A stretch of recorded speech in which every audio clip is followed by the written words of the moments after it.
I do every day now. Like, this is my life. I make tables. Started in the shop. We had lumber literally on like, oh my god, I'm blanking. Oh, sawhorses. Yes. We didn't know how to like store lumber. It's stored here now against this wall. I used whiteboards to track our processing times and orders because for a while we were at like 3 to 4 weeks processing time. So like just so I knew what I had to get done this week would go up on this whiteboard. Obviously still some there. Out of this space, we have shipped thousands of tables, all handmade. The CNC used to live here. It lived there, it lived there, it lived there. At the end, it lived here. The CNC would cut, you know what, I have an example. This is a piece of our list table. I just found it. It didn't pass quality control, so it got rejected. We started with an X-Carve CNC, and then when we moved in here, we upgraded to an Avid CNC, and that's what we're still running on today. When I used the X-Carve, I would run one table blank at a time. Each table would be 2 of these, and I would run, I think just 1 table blank, maybe 2. 2? I'll have to look back. It was either 1 or 2. It was ridiculous, and they would be like 10 minutes each.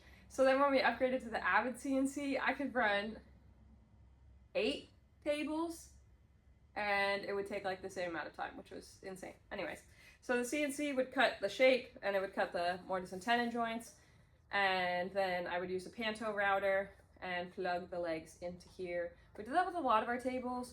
We also did, let's see, we did half lap joints, we did Miller dowels, we did regular dowels, we did mortise and tenon, domino. We tried all the different methods of joinery until we landed on the CNC cutting out the mortise and then using a panto router for the tenon. That seemed to be the best and most efficient way for us to make these. I remember being in here, my mom, my dad, and my uncle were here for like a couple days. They were astonished about how much wood I would go through in a week.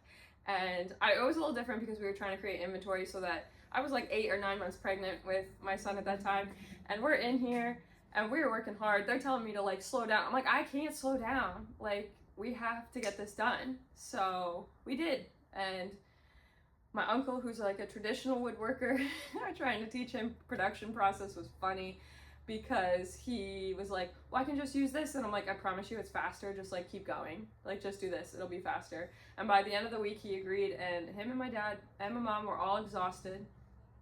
I worked them to the bone. Yeah, that was a fun week.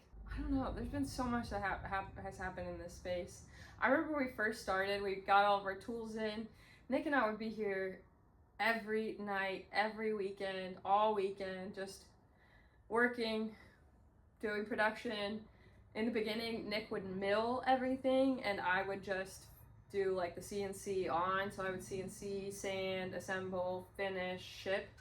And he would do everything else. So he would rough cut, joiner, table saw, plane, table saw, and then I would glue them into blanks actually. We had a process. Eventually, like once we got our process like narrowed down, I was able to take on milling so that Nick only had to come like, he had to come less on the weekends and stuff and just help me catch up. But for a while there, it was chaotic, and we were both in here just working our asses off. And we would be here late nights. The fridge was filled with beer. Like, we had a good time in the beginning, and it was fun just to get it all set up. So it's weird to see it all clear in here. We've gone through, how many finishes we've gone through? I don't even know. We've tried like every finish, every single finish possible. We bought small cans of the finish to like test small pieces. We've bought big cans. We've moved on to gallons. Like, we were hand polying, and then we were spraying, and then I was pregnant, so we started doing it by hand again. And then down to like 2.5, 3 minutes to do one table. Or no, wait, no, that's wrong. Like total time, that's how much it took. And then we transitioned into the everyday set and the kids' furniture because we had our son. So then we had to figure out like plywood storage. It's all been moved at this point, but plywood storage. We built like a big cart. We have so many plywood scraps from like forgetting to cut little holes in things, and it's been our turn in here. See you at the next shop. Just kidding, the camera's still here. I can't leave.